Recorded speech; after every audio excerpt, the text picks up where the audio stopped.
আজকে সকালবেলা আমি বিজেপি এমএলএ সন্টু পানের একটা পোস্টে দেখলাম। উনি পোস্টের মধ্যে লিখেছেন যে অন্নপূর্ণা ভান্ডারের ভেরিফিকেশন নাকি এখনো চলছে। যারা যারা ক্রাইটেরিয়া কমপ্লিট করেছেন তারা প্রত্যেকে টাকা পাবেন, অযথা কেউ আতঙ্কিত হবেন না। তা আমার এনার কাছে প্রশ্ন, অ্যাকচুয়ালি আপনাদের ক্রাইটেরিয়াটা কি বলুন তো?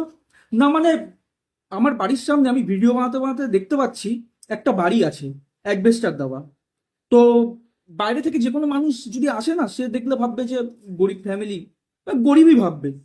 কিন্তু তার তিন চার জায়গায় জমি কেনা রয়েছে, আর খুব পরপর মানে পরপর পরপর কিনেছে জমিগুলো। দু জায়গায় বাড়ি কেনা রয়েছে, তার মধ্যে একটা বাড়ি ভাড়া দেওয়া, সেই বাড়িরও ভাড়া আসে, সমস্ত কিছু করে। সে হচ্ছে গরিব। তার বাড়ির ওয়াইফ, তার মা হচ্ছে অন্নপূর্ণা ভান্ডার পাচ্ছে, কারণ তার অ্যাডবেস্টারের বাড়ি, সে খুব গরিব। হ্যাঁ, এবার আসি আমার বিষয়। আমার বাবা অনেক বছর আগে একটা প্রাইভেট ফার্মে চাকরি করতো। তো সেই সময় আমার বাবার একটা মানে অ্যাক্সিডেন্টে একটা হাত একটু নষ্ট হয়ে যায়। আমার মা হাউস ওয়াইফ, কিন্তু আমরা হচ্ছে বড়লোক। কারণ কি জানেন? আমার দোতলা বাড়ি আছে। আমার দোতলা বাড়ি, সুন্দর বাড়ি, সেই কারণে হচ্ছে আমরা হচ্ছে বড় লোক। আর আমার সামনে যেহেতু না তিন চার জায়গায় জমি আছে, বাড়ি ভাড়া দেওয়া আছে, সেখানকারও রেন্ট পাচ্ছে। কিন্তু উনি নিজে অ্যাডভেস্টারে ঘরে থাকে, তাই হচ্ছে উনি গরিব মানুষ।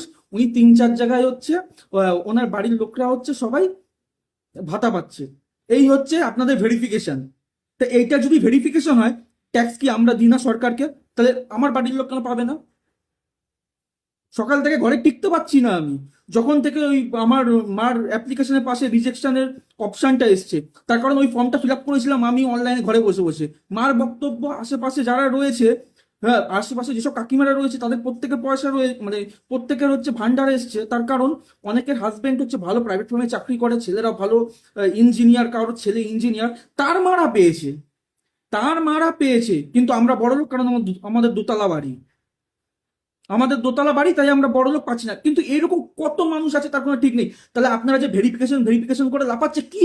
মানে কিসের ভেরিফিকেশন করেছেন আপনারা? কি ভেরিফিকেশন? আপনাদের সূত্র কি ভেরিফিকেশনের? একবার মানে এই প্রমাণটা জনগণের কাছে দিতে পারবেন? জনগণের কাছে দিতে পারবেন এই প্রমাণটা? যদি পাওয়ার হয় তাহলে সবাই পাবে, যদি না পাওয়া হয় কেউ পাবে না। এ কেউ পাবে, কেউ পাবে না। আপনারা সোশ্যাল মিডিয়ায় এসে বা প্রেসের সামনে হচ্ছে বক্তৃতা দেবেন যে আমাদের এই ক্রাইটেরিয়া আছে, যারা ফুলফিল করবে তারা পাবে। তাই এইটা ক্রাইটেরিয়া ছিরি, যা তিন জায়গায় জমি আছে, দুখানা বাড়ি কেনা রয়েছে, এটা ক্রাইটেরিয়া মানে কি প্রপার্টি থাকতে হবে তাহলে কি পাবে? এরকম প্রচুর মানুষের রয়েছে, প্রচুর মানুষের।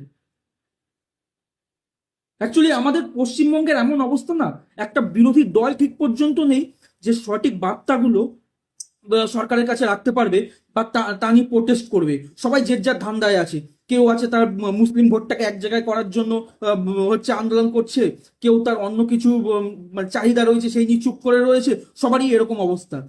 কিন্তু মানুষের নিয়ে কেউ কেউ একটা কথা বলছে না। আজকে যারা জেনারেল ক্যাটাগরির ছেলেরা, মানে তাদের কি অবস্থা? না তারা কোনো কিছু সুযোগ সুবিধা আছে না, কিচ্ছু নেই, কিচ্ছু নেই। কিন্তু যারা হচ্ছে সিভিল কাস্ট, তারা দেখো স্কুল লাইফে ইয়ে স্কুল লাইফে পয়সা পাচ্ছে, তারপর হচ্ছে স্কলারশিপ পাচ্ছে, কলেজে ভর্তি হতে গেলে ছাড়, চাকরি ক্ষেত্রে ছাড়, এক্সাম পরীক্ষা দেবে তাতে ছাড়, সব কিছু ছাড় ছাড় ছাড় ছাড়। তিন পুরুষ চার পুরুষ ধরে তারা শুধু সিভিল কাস্টের সার্টিফিকেট বার করছে, আর ওইটা নিয়ে চালিয়ে যাচ্ছে। তাদের বাড়ির লোক সরকারি চাকরি করছে, ভালো ভালো প্রাইভেট ফার্মে চাকরি করছে, কেউ ইঞ্জিনিয়ার, কেউ ডাক্তার, তারপরে ওই সিভিল কাস্টের সার্টিফিকেটটা নিয়ে সারা দুনিয়াতে করে বেড়াচ্ছে। আর যে জেনারেল, সে সালা মরছে না, তার যোগ্যতা থাকলেও সে কিছু করতে পারছে, কোনো কিছু তার সুযোগ নেই। সেই নিয়ে কিন্তু এই সিপিএম আছে বলুন, টিএমসিপি আছে বলুন, কেউ কিন্তু একটা মানে প্রতিবাদ করছে না, আন্দোলন করছে না। সব সালা ধান্দাবাজ, সব কটা সালা ধান্দাবাজ, সব কটা। এই পশ্চিমবঙ্গে না সত্যি মানে বর্তমান সময় দাঁড়িয়ে একটা বিশেষ মানে এমন একটা রাজনৈতিক দল প্রয়োজন, যারা সত্যিকারে সত্যিকারের যে ইস্যুগুলো রয়েছে, যেগুলো ইস্যু, সেগুলোকে নিয়ে মানে কথা বলবে। কিসের কাস্ট? কেন ওবিসি, এসসি এইসব থাকবে বলুন তো? যার যোগ্যতা থাকবে সে এক্সাম দেবে, পরীক্ষায় পাশ করলে চাকরি পাবে, নাহলে পাবে না। কলেজে ভর্তি হতে গেলে ভালো নাম্বার থাকবে, তাহলে পাবে, নাহলে পাবে না। 2026-এ দাঁড়িয়ে আমরা সেই এখনো পেছনে কারা পড়ে রয়েছে সেদিকে দেখছি। কিসের পেছনে পড়ে রয়েছে? যারা সিভিল কাস্ট তারা দিনের পর দিন সুযোগ নিয়ে আসছে, দিনের পর দিন স্কুলে টাকা, স্কলারশিপ টাকা, কলেজে টাকা, তারপর সরকারিভাবে বিভিন্ন রকম হেল্প, চাকরি সূত্রে হেল্প। আর জেনারেল কি পাচ্ছে এই সমাজে? তারা কিন্তু সমান ট্যাক্স দিচ্ছে। সমস্ত কিছুর একটা এসসি লোক যা ট্যাক্স দেয়, জেনারেল লোক কিন্তু তার থেকে বেশি ট্যাক্স দেয়, 20 টাকা কম দেয় না। কিন্তু সে কি সুযোগ পাচ্ছে? কোনো সুযোগ পায় না তারা। আমার মনে হয় এই প্রতিবাদটা গড়ে তোলা উচিত প্রত্যেকে। ভিডিওটা বেশি পরিমাণে শেয়ার করুন। আর আমিও, এটা আমার মত, এটা আমার মত, আমি যদি সাপোর্ট পাই বা যাদের ইচ্ছা আছে আমার মতন যে সত্যিকারের ইস্যুগুলোকে তুলে ধরার, সরকারের ক্ষমতায় আসতে পারবে কি পারবে না সেটা প্রশ্ন না, কিন্তু এমন একটা দল বানাতে চাই যে দলটা সত্যিকারের ইস্যুগুলোকে নিয়ে সরকারের সামনে তুলে ধরবে, যেই সরকারই থাক না কেন। আমাদের কাজ সরকারের বিরোধিতা করা না, সরকারের ভুলগুলোকে আঙুল দিয়ে দেখিয়ে দেওয়া হবে। যদি এরকম কেউ করতে চাও তাহলে ইনবক্স করো ভাই, প্রয়োজন, এই সমাজে প্রয়োজন, আর হচ্ছে না, পারা যাচ্ছে না। প্রত্যেকটা রাজনৈতিক দল তার নিজেদের গেম খেলছে, তাদের ভোট ব্যাংকগুলো মানে করাতে ব্যস্ত। যাদের ফর্ম রিজেক্ট হয়েছে তারা কি আর কোনোদিনও অন্নপূর্ণা ভান্ডার পাবেন না? তারা কি আর নতুন করে সেই ভুল সংশোধন করার জায়গা পাচ্ছেন না? তাহলে তারা কি সারা জীবনের জন্য অন্নপূর্ণা যোজনা থেকে বাতিল হয়ে গেল?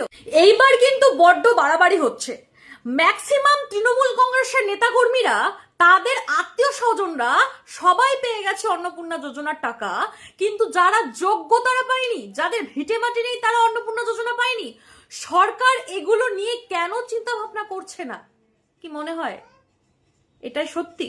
না, সরকারের এখানে কোনো দোষ নেই। সরকারের দোষ হচ্ছে তৃণমূল কংগ্রেসের চটি চাটা কর্মচারীদের বিশ্বাস করে। কালকে থেকে একটা জিনিস আমি দেখছি, ম্যাক্সিমাম ফর্ম রিজেক্টেড, এবং যাদের রিজেক্ট হয়েছে ম্যাক্সিমাম ফর্ম দেখছি বিজেপির কর্মী সমর্থক এবং গরিব মানুষদের। তাহলে বুঝতে পেরেছেন, সরকার হিসাব মতন একটা লিমিটেশন হয়তো দিয়েছে।